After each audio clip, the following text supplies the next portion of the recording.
She was running from a past that wasn't hers, fleeing a gilded cage in Philadelphia to escape a ruinous lie.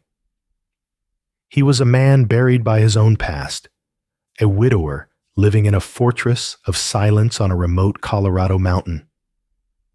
Madeline Bishop arrived in the hard-scrabbled town of Gritstone seeking only survival. She took the one job no one else dared, maid to the murderer of Widow's Peak, Josiah Blackwood. She came to clean his home, but she would soon be forced to excavate the secrets of his heart, a heart locked away with a truth more terrible than any rumor. The stagecoach bucked over the last rutted pass, throwing Madeline Bishop against the worn leather strap.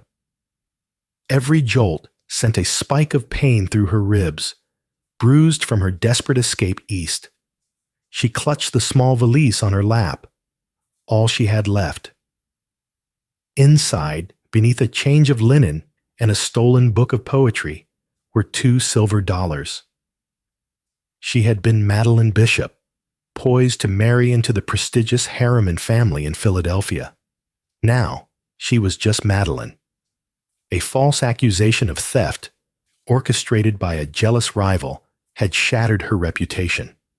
Her choices were stark: marry the odious man who'd framed her, or run. She ran. She ran until the manicured lawns of the East were replaced by the unforgiving, jagged beauty of the Colorado Rockies. The town of Gritstone was little more than a muddy street carved into a valley, smelling of pine, mule dung, and whiskey. Her $2 wouldn't last the night. She entered the Blevins Mercantile, a cluttered emporium run by a woman with eyes as sharp as carpet tacks. "Need work," Madeline said, her voice hoarse. Mrs. Agnes Blevins looked her up and down. Madeline's dress, though fine linen, was torn and stained with travel. "You ain't built for a saloon, girl, and you ain't the type for laundry. You look soft." "I am desperate," Madeline said, the words tasting like ash. "I can clean, I can cook, I can read and write." Mrs. Blevins paused, chewing on a licorice stick. "Well, ain't that something? There is one job. Been open for 6 months." She leaned forward. "It's up on Widow's Peak. For Josiah Blackwood." The name hung in the air. Even in her first 10 minutes in town, Madeline had heard the whispers. The mountain man, the widower. The man who, locals said, had let his wife burn. "They say he's half mad," Mrs. Blevins continued, clearly enjoying the drama. "And there's the child." "A child?" "His daughter, Cora, ain't spoken a word since the fire. 6 years old and silent as a stone. 2 women have tried. Last one ran down the mountain screaming, said the place was haunted, said he was the devil." Madeline's hand instinctively went to her bruised rib. She had seen the devil back in Philadelphia. He wore silk suits and smelled of expensive cologne. A grieving mountain man held no terror for her. "How do I get there?" Madeline asked. An hour later, she was on a rented mule, following a trail that was more goat path than road. The air grew thin and cold. The mountain was a giant brooding presence. Finally, she reached a clearing. The cabin wasn't a cabin. It was a fortress, built of massive, dark-stained logs, with a high-pitched roof and narrow windows that looked like arrow slits. It seemed designed to keep the world out. A pall of smoke drifted from the chimney, but no other sign of life was visible. She slid off the mule, her legs trembling, and knocked on the heavy oak door. Silence. She knocked again, harder. The door didn't open. It was simply pulled inward. A shadow filled the doorway, blocking the light. Josiah Blackwood was taller than she'd imagined. A giant of a man draped in buckskin and smelling of pine smoke and cold iron. His beard was unkempt, his black hair long, but it was his eyes that stopped her. They were a pale, icy gray, and they were utterly empty. He looked through her. What? His voice was a low rumble, like rocks grinding together. I'm Madeline Bishop. Mrs. Blevins sent me for the housekeeping position. He stared at her for a long, agonizing moment. His gaze flickered over her fine, ruined dress, her soft hands. A flicker of something. Contempt? Amusement? Crossed his face. You won't last the week, he stated. It wasn't a warning. It was a fact. He stepped aside. Payments at the end of the month. If you're still here, run, and you get nothing. You bother me, you're gone. You fail the child, you're gone. Madeline stepped over the threshold. The door boomed shut behind her, the sound heavy and final. The great room was dark, dominated by a massive stone fireplace. Furniture was sparse, heavy, and handmade. And then she saw her. In a small chair by the cold hearth, a tiny girl sat, staring into the empty fireplace. She had her father's dark hair, but her face was thin and pale. She held a single carved wooden bird. She didn't look up. She didn't make a sound. This was Cora. She eats at 5, Blackwood said, already grabbing a heavy rifle from the wall. Your room is that one. He pointed to a small door by the kitchen. Don't touch my wife's things. He was gone before Madeline could even ask what her things were. The front door opened. A blast of cold air entered, and he was gone. Madeline looked at the silent child, at the layer of dust on the mantel, at the cold stew pot on the stove. She had traded one prison for another. The first 3 days were a suffocating, silent battle. Josiah Blackwood was a ghost. He would leave before dawn and return long after dark, depositing a brace of rabbits or a haunch of venison on the kitchen table without a word, then disappear into his room. Madeline's domain was the main room, the kitchen, and her own small, cold cot. The rest of the house was forbidden. One door, at the end of the hall, was locked. The other, his room, was always shut. But the true forbidden territory was the house itself. It wasn't a home. It was a shrine. Josiah had told her not to touch his wife's things, but his wife's things were everything. On the mantelpiece sat a silver-backed hairbrush, a few strands of long blonde hair still caught in its bristles. A faded blue shawl was draped over the back of the rocking chair, positioned as if the woman had just set it down. A teacup sat on the side table, a faint ring of dried tea still visible at the bottom. This was the ghost of Seraphina Blackwood. Madeline was not a maid. She was the curator of a tomb. The house was suffocating under the weight of this grief. Dust gathered around the objects, but Madeline dared not move them. She scrubbed the floors, washed the windows, and cooked meals that were eaten in crushing silence.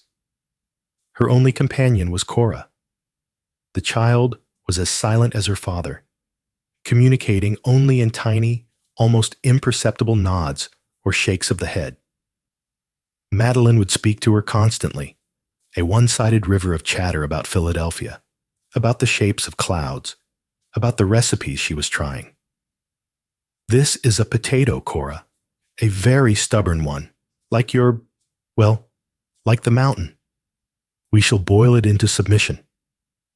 Cora would just watch, her eyes wide and haunting, clutching that wooden bird. On the 4th day, Madeline found the dress. Tucked in the back of the kitchen pantry, beneath a pile of musty blankets, was a small, locked trunk. The lock was simple, and Madeline, who had learned a few unladylike skills in her desperation, picked it with a bent piece of wire. Inside was not what she expected, not homespun wool or practical cotton. It was a dress of deep crimson silk, with a neckline far too low for a mountain wife. It smelled faintly of perfume and strangely of city smoke. It was a dress for a saloon or a ballroom. It was not Seraphina's. Folded inside it was a man's black necktie. Madeline shut the trunk, her heart hammering. This was a secret. This was not the simple, tragic story the town believed.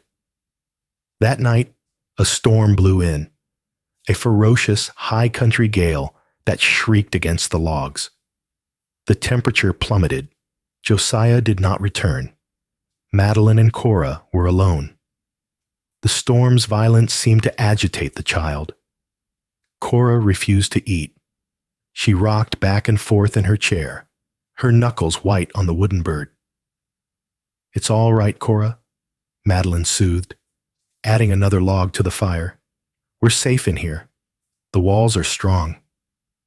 Cora suddenly stood up, her eyes fixed on the fireplace. She began to breathe fast, small, hitching gasps. She looked at the flames, then at Madeline, and her face crumpled in a mask of pure terror. She opened her mouth, and for the first time, a sound came out. A dry, rasping little whine, like a trapped animal. Before Madeline could react, the front door crashed open. Josiah Blackwood stood there, covered in snow, a mask of ice in his beard. He looked like the mountain's vengeful spirit.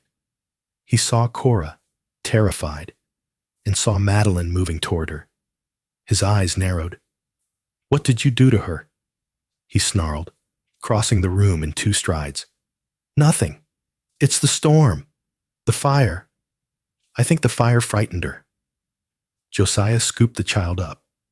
Cora, who never touched anyone, buried her face in his neck, her body rigid with silent terror. He glared at Madeline over the child's head. "You are not to upset her." "I did nothing," Madeline snapped, her fear replaced by sudden sharp anger.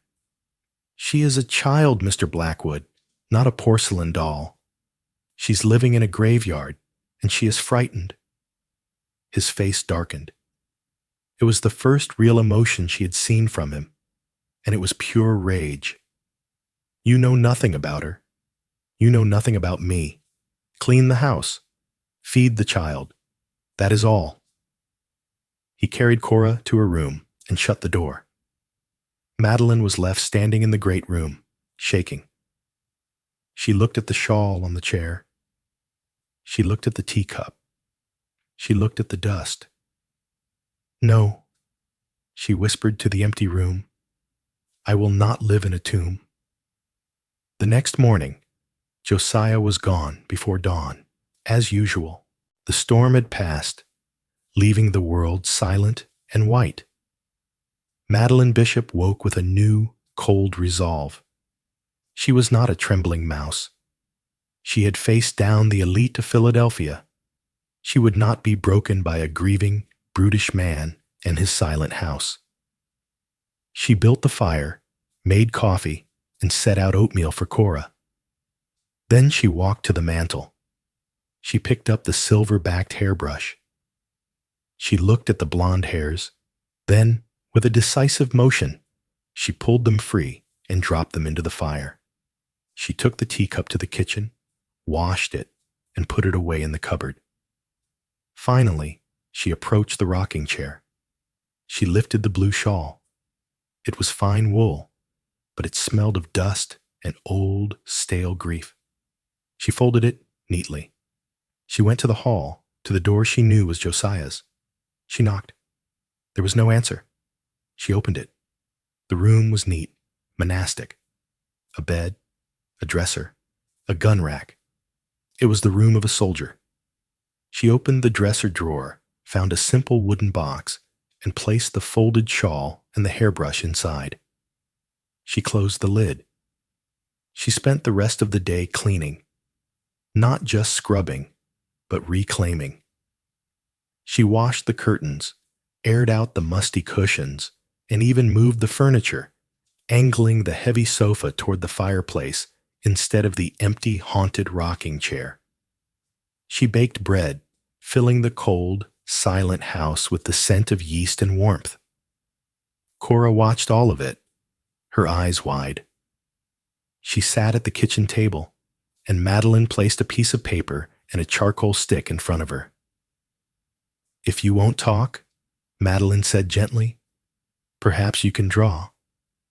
Cora touched the charcoal as if it were a strange insect. When Josiah Blackwood returned that evening, he stopped dead in the doorway. The house was bright. The air was warm. It smelled of bread. He saw the mantelpiece. It was clean, polished wood. The teacup was gone. The shawl was gone. He turned, his face a thundercloud. Madeline was standing by the stove, her arms crossed, her heart hammering but her chin high. "Where?" he said, his voice terrifyingly quiet. "Are her things?" "They are safe," Madeline said, her own voice trembling but clear. "I put them in a box in your room. They are not gone. They are put away." "You had no right?" He took a step toward her. He was an avalanche in motion. "I had every right," Madeline shot back, standing her ground. "I was hired to be a housekeeper, not a groundskeeper for a cemetery. Your wife is gone, Mr. Blackwood, but your daughter is not, and I am not." He stopped, stunned by her defiance. No one spoke to him this way. "You are living in a tomb," she pressed on, the words tumbling out, "and you have buried your daughter in it with you. She is not silent from grief, Mr. Blackwood. She is silent from fear. This house is screaming." He stared at her, his hands clenched into fists at his sides. She could see the war inside him, the raw fury, the jagged pain, and something else, a flicker of raw, aching confusion. He looked from Madeline to the clean mantle, to the warm fire. He turned without a word and slammed the door to his room. The sound echoed through the cabin. Madeline let out a breath she hadn't known she was holding and sank into a chair, her legs jelly. She had gone too far. He would throw her out. She would be done for. An hour passed, then another. She put Cora to bed. Finally, she heard his door open. He walked into the kitchen. He looked haggard. He picked up the loaf of bread she had baked. He tore a piece off and ate it, his back to her. He finished the piece, then spoke to the wall. "The girl," he said, his voice rough. She does not remember her mother. She remembers the fire," Madeline whispered. He flinched. He turned. His eyes were not empty now. They were filled with a pain so deep it was bottomless. "Stay out of my room, Miss Bishop," he said. Then he picked up the entire loaf of bread and a knife and walked back into his room, shutting the door. It was not forgiveness, but it was not dismissal. Madeline looked at the kitchen table. Lying on the piece of paper was a single, hesitant charcoal drawing. It was a stick figure of a woman with long hair, standing next to a house, and the house was covered in jagged, angry lines. Fire. A week passed. A strange, tense truce settled over the cabin. Josiah still spoke little, but he no longer looked through Madeline. He looked at her. He would watch her as she taught Cora to knead dough, his expression unreadable. Cora, for her part, had begun to follow Madeline everywhere. She still clutched her wooden bird, but she now also clutched a charcoal stick. The cabin walls were slowly being decorated with small, shy drawings: a tree, a deer, the mule. The truce was broken by the mundane. They were out of flour. "I must go to Gritstone," Madeline announced one morning.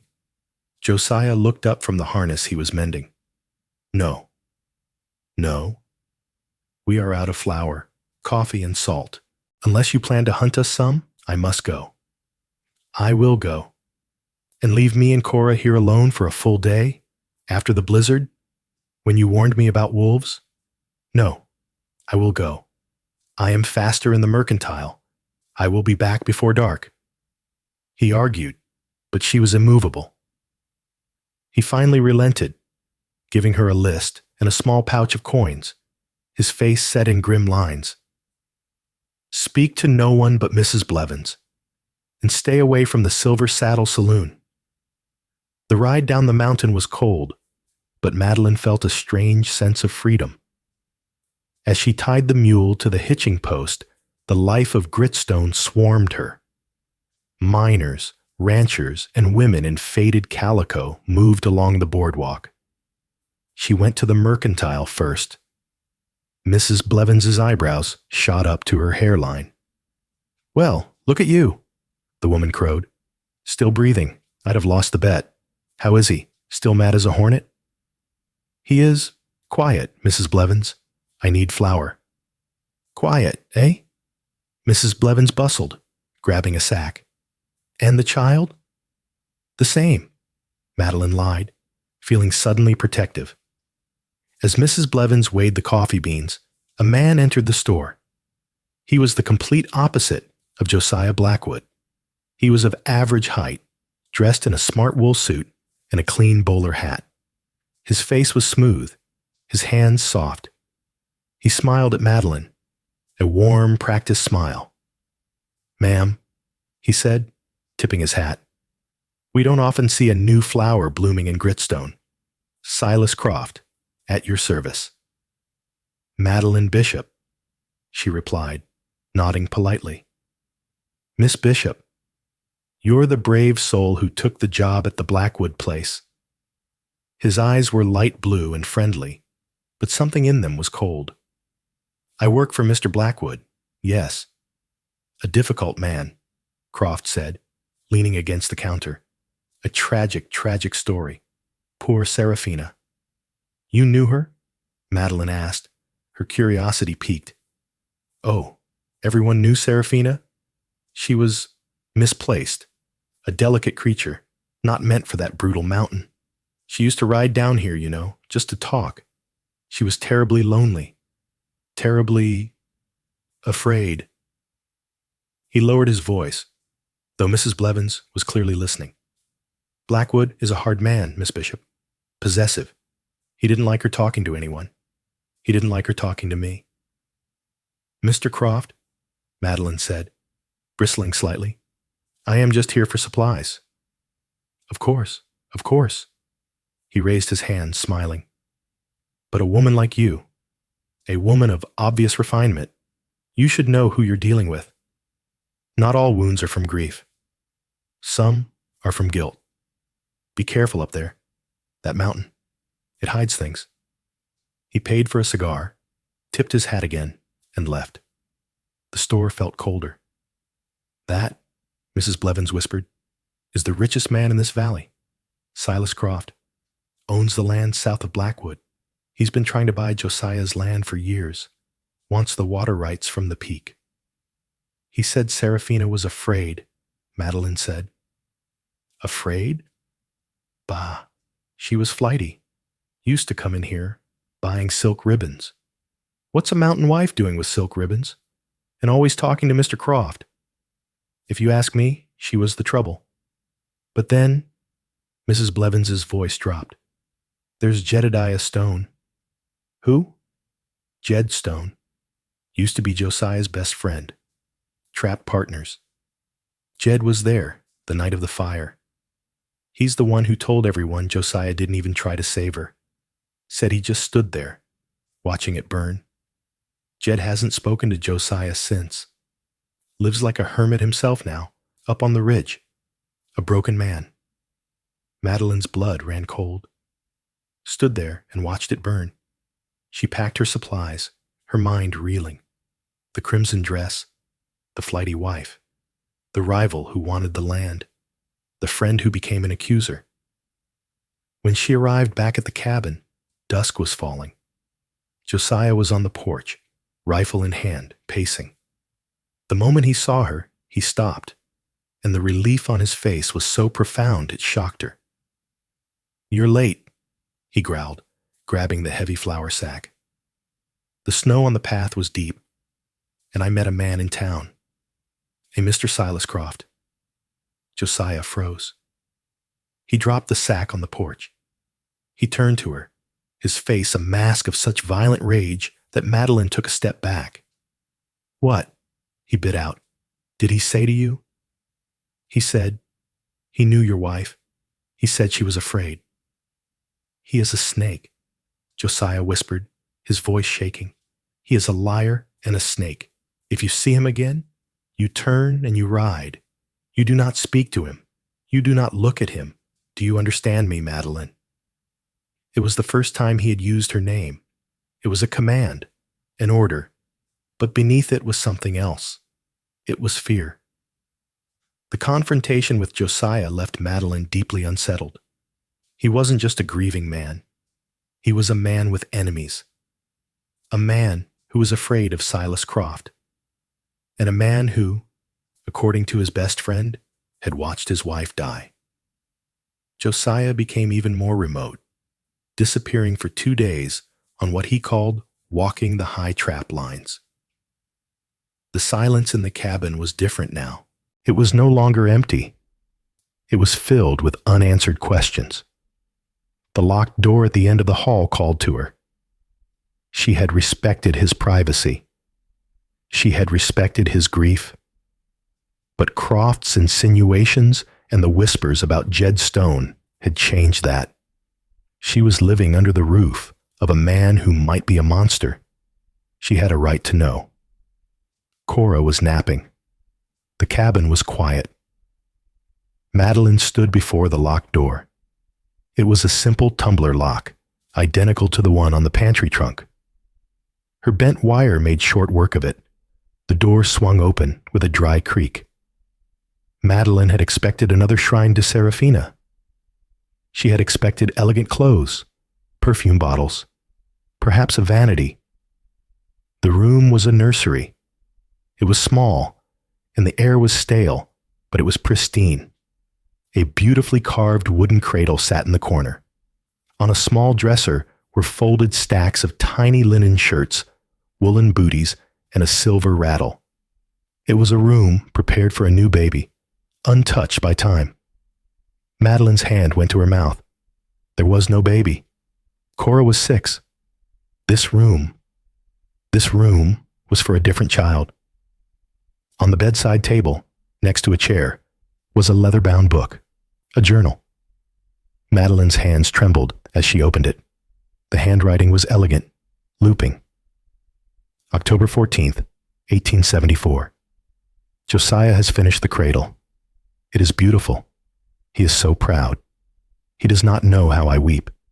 He thinks this child will anchor me to this dreadful high rock. He does not see I am already gone. Silas was in town. He says Philadelphia is beautiful in the autumn. He says I am beautiful. Madeline's breath hitched. She flipped forward. November 5th, 1874. The baby is born. A boy. We have named him Thomas. Josiah wept. He held his son and looked at me as if I had given him the sun. I feel nothing. I feel cold. Cora frightens me. She watches me. She is so quiet. She is his child. This new one. This one is mine.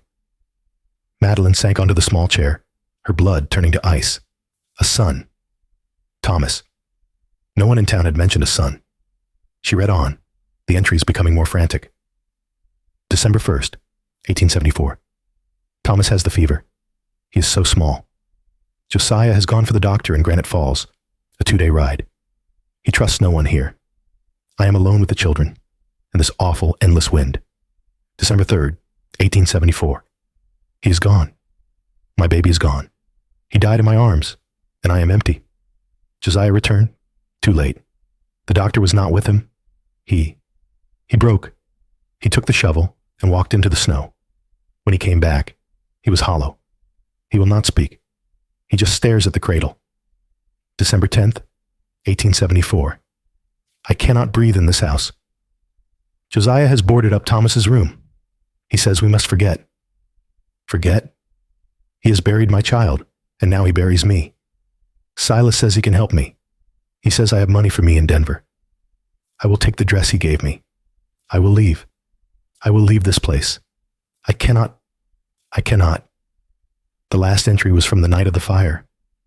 December 12th, 1874. He knows. Josiah found the crimson dress. He found the letter from Silas. He is not the man I thought. He is a monster. He has taken the key. He has locked me in. He says I will never leave him. He says I will never leave her. The fire. Oh God, the fire. The entry stopped. The bottom of the page was smeared with ash. Madeline dropped the book as if it had burned her. Josiah hadn't just watched his wife burn. He had locked her in. She stumbled back from the nursery, a scream trapped in her throat. She slammed the door shut, locking it, her hands fumbling with the wire. She had to get Cora. She had to run. She turned, and Josiah Blackwood was standing in the hallway. He wasn't covered in snow. He wasn't carrying a rifle. He was just there, watching her.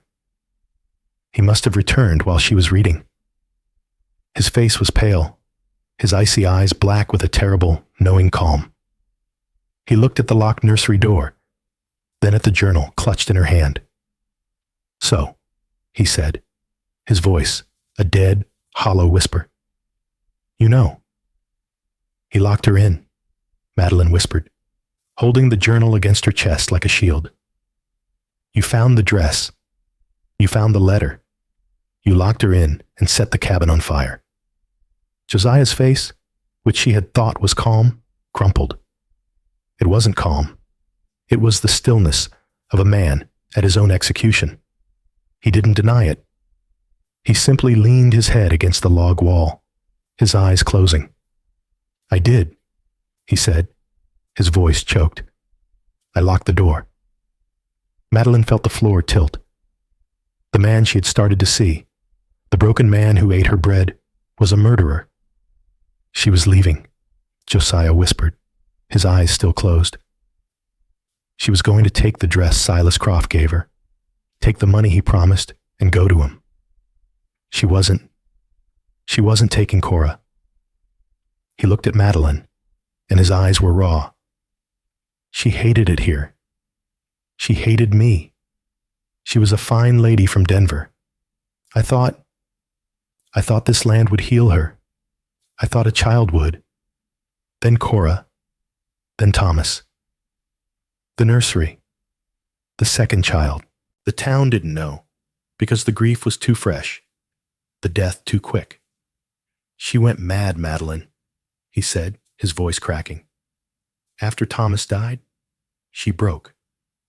She would sit in that nursery for hours, rocking the empty cradle. Then Silas. He sank his teeth in. He prayed on her. He promised her the city, the life she'd lost. So you killed her, Madeline stated, her voice flat. No, he roared, slamming his fist against the wall. The cabin shook. I locked the door to stop her. I went to the barn to get the wagon. I was going to take her, take them both, away from here, away from him, to the doctor in Granite Falls. I was going to get her help. He slid down the wall, sinking to his haunches, his head in his hands. I was only gone 5 minutes. Jed Stone. He was in the barn with me. He was helping me hitch the team. He was my friend. What happened, Josiah? Madeline asked, her terror slowly being replaced by a dreadful, dawning clarity. The smell, he choked out. The smoke. She couldn't get out of the nursery. She couldn't get to Cora. She did it herself, Madeline. She found the lantern oil. She set the nursery on fire first. The journal. It's a lie. She set the fire. Not me. Madeline looked at the smeared ink. The fire. Oh God, the fire. He hadn't set it. He had found it. We ran, Josiah continued, his voice dead. Jed and I. The whole cabin was going up. The fire. It started in the nursery and roared down the hall. I couldn't get to Serafina. The roof was collapsing. I ran to Cora's room. The smoke was thick. I grabbed her. I ran out. He was sobbing now. Great, dry, tearing sounds that ripped from his chest. I ran out, and I had Cora in my arms. I turned to go back. For Serafina. But the roof, the whole thing came down. It was gone. All of it. He looked up at her, his face a ruin. Jed just stood there. He looked at me, holding Cora. He said, "You chose." He said, "You saved the one you wanted, Josiah." He turned and walked away. He told the town I murdered her. The truth was heavier than any lie. It was an impossible, terrible choice. A mother, mad with grief, trying to take her own life, and possibly her daughter's. A husband, faced with 2 burning rooms, who could only save one. "And Cora?" Madeline whispered. "She saw it," Josiah said. "She was awake. She saw her mother. She saw the flames. She saw me run past her mother's door. She hasn't spoken since." The silence of the house was finally explained. It was not the silence of ghosts. It was the silence of guilt, of trauma, and of a choice that was no choice at all. Madeline slowly lowered the journal.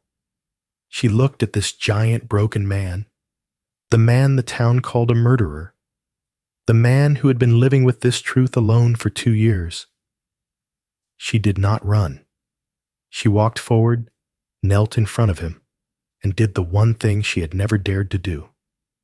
She put her hand on his arm. "You didn't choose, Josiah," she said, her voice firm. You saved your daughter." He looked at her hand, then at her face, with a look of such profound, desperate gratitude that it broke her heart. The moment was shattered by a sound from outside. Cora, who was supposed to be asleep, was on the porch. She was pointing. A horse, then another, then another. Josiah was on his feet in an instant, his grief replaced by a hunter's lethal focus. He grabbed his rifle from the wall. Madeline ran to the window. In the moonlight, she could see them. 6 riders, silhouetted against the snow. At their head was Silas Croft, and in his hand, he held a burning torch. "He knows," Josiah said, his voice flat and cold as iron. "He must have seen you in town. He thinks you found something. He's come to finish it." "Get Cora in the root cellar," Josiah commanded, his voice the low, sharp crack of a whip. He checked the load in his rifle. "There's a latch under the pantry floor. Bolt it from the inside." "I will not," Madeline said. Josiah spun, his eyes blazing. "This is not a debate, Madeline. He's here to burn us out." "And leave you here alone? You have 1 rifle. They have 6. You need a second gun. Can you even use one?" "I can load one," Madeline said, her jaw set, "and I can stand where they can see me. They might hesitate to fire on a woman." Josiah looked at her, a long, hard look. He saw no fear. He saw the same steel he'd seen the day she cleaned the mantle. He tossed her a heavy percussion revolver. "Stay away from the window. Load this. Keep loading it. Don't stop." He turned to his daughter. "Cora, go to your room. Get under the bed. Do not move. Do not make a sound. Do you understand me?" Cora, her face pale but her eyes wide and fixed on her father, gave a single, solid nod. She ran to her room. "Josiah Blackwood." Silas Croft's voice boomed across the clearing, oily and confident. "A tragic night, 2 years ago. Seems you're prone to fires up here." Josiah smashed the glass of the front window with his rifle butt. He knelt beside it, protected by the thick logs. "Ride, Croft. The law in Gritstone may belong to you, but there's no law up here but me." "I am the law, you grieving fool," Croft laughed. "I have a warrant here for your arrest. From Jedediah Stone. He signed an affidavit claiming he saw you light the fire that killed your wife. Josiah's face went white. Jed. His friend hadn't just abandoned him. He had actively damned him. You're a liar, Madeline screamed from the pantry, her voice high and clear. Croft's laughter stopped. Well, well, the little maid. I warned you, Miss Bishop. I tried to save you from him. Now you'll burn with him. Light it up, boys. Two of the men rode forward, dismounted, and shoved their torches into the wood of the porch. The dry wood, slick with resin, caught instantly. A shot exploded from Josiah's window. One of the men screamed and fell, clutching his leg. The other scrambled back. He's barricaded, the man yelled. Then smoke him out, Croft roared. Fire on the house. Gunfire erupted. Lead slammed into the logs of the cabin. Glass shattered. Madeline ducked, the revolver heavy in her hands, her fingers fumbling with the powder and shot. The smell of sulfur filled the room. They're on the east side, Josiah yelled. He ran to the back window, fired, then cursed as a bullet chipped the wood near his head. They're trying to circle. Josiah, Madeline shrieked. The porch, the fire is spreading. Flames were licking up the front of the cabin, casting a horrible dancing orange light into the room. The smoke was already becoming acrid. It was happening again. Josiah ran back to the front, firing into the chaos. I can't hold them both. Suddenly a new sound. A single shot from outside, from the ridge above the cabin. One of Croft's men, who was circling toward the barn, cried out and toppled from his saddle. What in? Croft spun his horse, looking up at the dark ridge. Who's up there? A figure was standing on the rocks, silhouetted against the moon. A wiry old man with a long rifle. Jed? Josiah whispered, staring in disbelief. You left one man out of your calculations, Croft. Jed Stone's voice, rusty from disuse, echoed down the mountain. You paid me to sign that paper. You said it was just to scare him off the land. You old fool, Croft screamed, raising his pistol to fire at the ridge. No, Jed roared. I watched one woman die in that fire, you snake. I won't watch another. You want this land? You come through me. Jed fired again. The bullet kicked up snow at Croft's horse, making it rear. The distraction was all Josiah needed. He burst from the front door, firing his rifle, a primal yell tearing from his throat. He was no longer a grieving widower. He was a mountain lion, defending his territory. He shot another man in the shoulder. Silas Croft, seeing his plan disintegrating, his men scattering, turned in a blind rage. He saw Madeline, framed in the doorway, loading the revolver. This is your fault, he shrieked, leveling his pistol at her. No! It was not Josiah. It was not Jed. It was a small, high, piercing scream. Cora was standing in the hallway, her face streaked with soot. She was looking at the flames on the porch, at Silas Croft, at her father. The terror that had locked her in silence for 2 years finally broke. No! She screamed again. Don't hurt him! The sound, so alien in that cabin, stopped everyone. Josiah froze. Silas Croft faltered, his aim wavering. In that half-second of hesitation, Jed Stone's rifle cracked from the ridge. Silas Croft's pistol fired harmlessly into the sky as he clutched his chest, a dark stain spreading on his fine wool suit.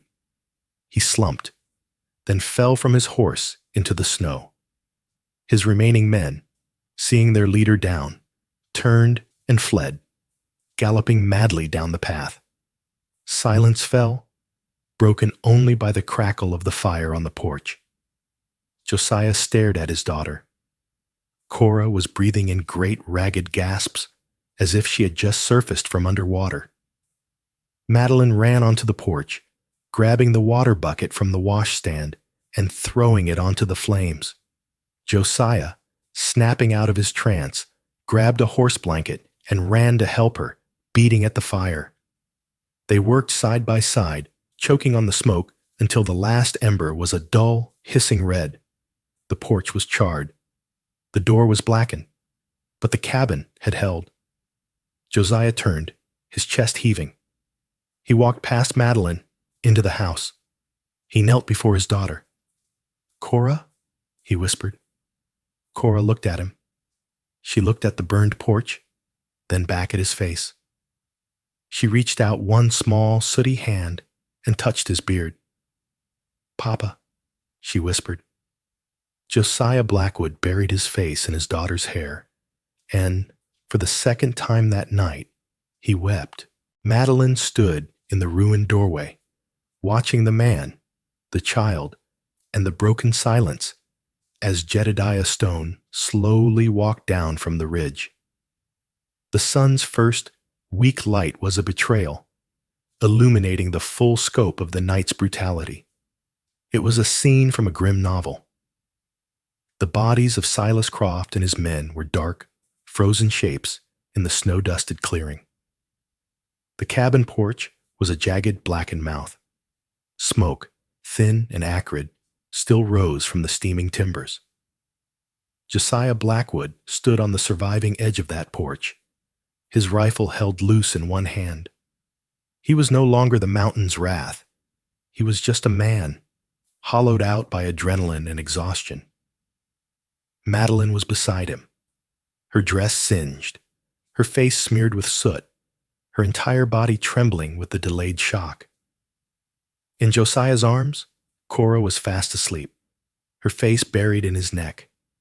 She had not let go of him since she'd whispered, "Papa?" Her small body finally succumbing to the trauma and the sheer relief of her own voice. A figure emerged from the pine shadows at the edge of the clearing. It was Jedediah Stone, his long rifle held at ease. He walked slowly, his boots crunching in the snow, his eyes not on Josiah, but on the sleeping child. He stopped a few feet from the porch, his gaze fixed on Cora. She spoke, he said, his voice a rusty croak. "She did," Josiah replied. The words were flat, cold as the iron barrel in his hand. Jed's eyes finally lifted to meet Josiah's. The guilt in them was a raw, open wound. "Josiah, he gestured to Croft's body. "That snake, he paid me. Gold. Said it was just to scare you off. Said you was unstable. That you'd take the money for the land if the law just nudged you." "You let him nudge," Josiah said, his voice a low growl. "You took his gold and buried me. You, Jed, my friend." "I was wrong," Jed's voice cracked. I was poisoned. For 2 years, Saya, all I could see was that fire. All I could hear was Serafina. I blamed you. I saw you run out with the child, and I called it a choice. I called it murder. I let my grief make me a liar." Jed looked at Madeline, his eyes filled with a pained respect. "And then I saw him come up here tonight. I saw his torch, and I saw her." He nodded at Madeline. I couldn't let it happen again. I couldn't watch another one burn while I just stood there. Before Josiah could answer, the sound of more horses came up the pass. A moment later, 3 men rode into the clearing. The man in front wore a tin star. "Sheriff Brody," Josiah said, nodding. The sheriff, a hard-bitten man named Aaron Brody, took in the scene. He saw the bodies, the wounded men tied in the barn, the burned cabin. He looked at Josiah. "Blackwood, I got a long ride on the word of Jed Stone, and I got an affidavit in my pocket, signed by him, saying you're a murderer. This looks like a war." Josiah didn't speak. He just looked at Jed. Jedediah Stone stepped forward, his hands raised. "Sheriff Brody, that affidavit is a lie. I signed it. I was paid to sign it by him. He pointed a trembling finger at Silas Croft. He came here tonight to burn Mr. Blackwood out, to kill him, his daughter, and this woman. He came to steal this land. I was his paid-for liar. But what you see here, this is self-defense. And this, he pointed to his own chest, is a confession. Sheriff Brody was stunned. He looked from Jed to Josiah. Madeline stepped forward, her voice hoarse but clear. Sheriff, my name is Madeline Bishop. I was Mr. Blackwood's housekeeper. What Jed Stone says is the truth. Silas Croft has been trying to get this land for years, but it was more than that. She went back into the cabin, her footsteps crunching on glass, and returned with the leather-bound journal. This was Seraphina Blackwood's journal. It proves she was unwell. It proves she was in communication with Silas Croft. He was preying on her, trying to get her to leave her family. He's the one who drove her to madness. He is the reason for that first fire. For the next hour, as the sun climbed, the truth was finally unspooled. The wounded men, fearing the noose, confessed they were hired guns paid by Croft. The journal was read. Jed Stone's testimony of the first fire and the second was taken. By noon, Sheriff Brody was loading Croft's body onto a mule. He looked at Josiah, his expression one of weary apology. Mr. Blackwood, it seems this town, and I, owe you an apology. Your name is cleared. This was a righteous defense. He tipped his hat to Madeline. Ma'am, you're a long way from whatever fine place you started in. You've got more grit than most men I know. He and his men rode away, taking the living and the dead with them. Silence, true and vast, settled on the peak. Jed Stone stood awkwardly by the ruined porch. I'll be on my way, Jed said. You'll stay, Josiah said. It wasn't a question. You'll stay and help me rebuild this porch. Jed looked up, surprised. See ya. We can talk about forgiveness when our hands are busy, Josiah said, turning to go inside. Madeline, can you make coffee? The next 3 days were a blur of work. Jed Stone, true to his word, stayed. The sound of saws and hammering echoed across the mountain, a sound of construction, not destruction. The two men worked, speaking little, handing tools back and forth. The silence was no longer angry. It was the silence of shared labor, of a wound too deep for words, slowly being planked over. Inside, Madeline and Cora waged a war against the soot. They scrubbed the log walls, washed the curtains, and aired out the blankets. The house was scarred. A long black char marred the main wall, and the front windows were boarded up with raw wood, but it was clean. Cora, it turned out, was a chatterbox. The 2 years of silence had stored up 1,000 questions. Madeline, why is the water black? Papa, is Jed's beard softer than yours? Can I have a new doll? The old one. Her hair burned. Josiah, who had forgotten the sound of his daughter's voice, would just stop, a hammer in his hand, and listen. His face a mask of pained, profound joy. On the third evening, the porch was done. The boards were new, pale against the dark logs. Jed packed his small satchel. It'll hold, Jed said, stamping on the new porch. Your trap lines are still where you left them, Jed, Josiah said, clapping a hand on his shoulder. Don't be a stranger. I won't, Jed said. He nodded to Madeline. Ma'am. He gave Cora a pat on the head, and then walked back up to his own lonely ridge, a man at least partially redeemed. That night, the cabin was quiet, a new, peaceful quiet. Cora was asleep in her bed. The fire crackled in the hearth. The boarded windows made the room feel small, intimate. Madeline was sweeping up the last of the wood shavings. She was exhausted. Her hands were raw. Her dress was torn. And she had nowhere to go. Her job was done. The house was clean. The secrets were out. She was still just the maid. She went to her small room and picked up her valise, the one she'd arrived with. Josiah came in from checking the livestock, his face streaked with sawdust. He saw the valise. He stopped. "You're leaving," he said. It wasn't a question. "I came to be a maid, Mr. Blackwood," Madeline said, her voice quiet. The house is in order. The past is settled. You and Cora, you don't need a maid anymore." He walked toward her. He stopped in front of her, so close she could feel the heat radiating from him. "You're right," he said, his voice low. "I don't need a maid." He gently took the valise from her hand and set it on the floor. He then walked to the mantelpiece, the one she had cleared weeks ago. He reached into his pocket and pulled out the small wooden box where she had put Serafina's things. He had retrieved it from his room. He held it for a moment, then walked to a high, built-in cupboard.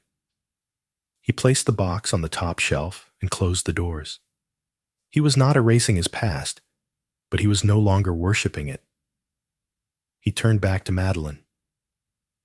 "This house," he said, "was a shrine to a woman who hated it. It was a prison for a man who was guilty of surviving. It was a tomb for a child who was afraid to live." He looked around the scarred, clean room. "You came in, Madeline Bishop. You aired out the ghosts. You faced down my grief. You faced down my past. Last night, you faced down 6 guns and a fire. You gave me back my daughter." He took her hands. They were rough and red, calloused and strong, no longer the soft hands of a Philadelphia lady. "I am not an easy man," he said, his icy eyes searching hers. "I am scarred. This mountain is hard. This life is hard." "I'm not looking for easy, Josiah Blackwood," Madeline whispered, her heart, which she had thought broken, suddenly, achingly full. "I'm just looking for home." He pulled her to him, and his kiss was not gentle. It was not a kiss of passion, but of promise. It was desperate and fierce, tasting of soot, pine, and a lifetime of saved-up silence. It was the kiss of a man coming back to life. From the table, where she was supposed to be asleep, a small voice piped up. Cora was peeking at them, her head tilted, her charcoal stick in hand. "Are you going to be my new mama?" They broke apart, both blushing like teenagers. Josiah Blackwood, the murderer of Widow's Peak, the mad mountain man, laughed. It was a real, deep, booming laugh that shook the dust from the rafters. He pulled Madeline to his side, his arm a band of iron and warmth around her waist. "I think," he said, looking at Madeline with a love that was brighter and more terrifying than any fire, "we can call her whatever she wants. The mountains don't forget, but they do heal." The story of Madeline Bishop and Josiah Blackwood wasn't one of a maid saving a master. It was a story of 2 broken people, haunted by the past, who found in each other the courage to build a future. They, along with young Cora, proved that even after the most devastating fires, new life can and will grow. They didn't just rebuild the cabin, they built a home. If this story of survival, mystery, and the rugged power of love gripped your heart, please let us know. These tales from the Wild West are full of drama and real-life grit. Don't forget to like this video, share it with someone who loves a powerful story, and subscribe to our channel for more drama and storytelling. Hit that notification bell so you never miss a new chapter from our history.